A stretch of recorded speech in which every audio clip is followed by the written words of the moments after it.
After being pretty much the most leaked about phones of the year, the Google Pixel 3 and 3 XL are finally here. As you can expect, the phones are all about the camera.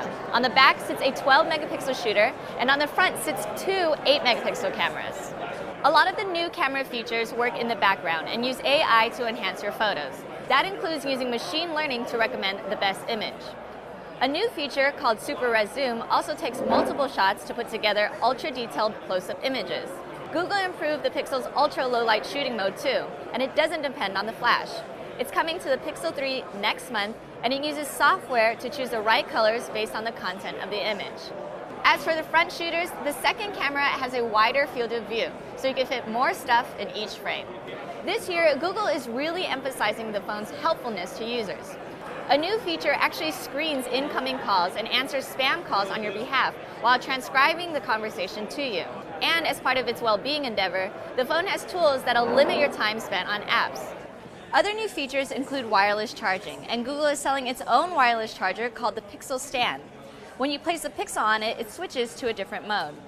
Both the Pixel 3 and 3 XL feel sturdy and light. Compared to last year's Pixels, it just feels a little bit more luxurious, and you can tell by the glass backing that it's smooth and it's really comfortable to hold.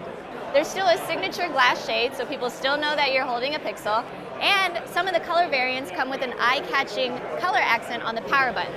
In addition to black and white, Google also added a new color, which is called Not Pink, but it's a very, very soft pink that I'm all about. If you're debating between the two phones, know that the main differences are mostly size, screen, and price. The Pixel 3 has a 5.5-inch screen, while the Pixel 3 XL has a 6.3-inch screen. Other than that, though, the phones are pretty much the same. They have the same cameras, the same processors, and the same software. The phones go on sale starting October 18th, but you can pre-order them now. The Pixel 3 starts at $799, while the 3 XL starts at $899. For more info, check out CNET.com.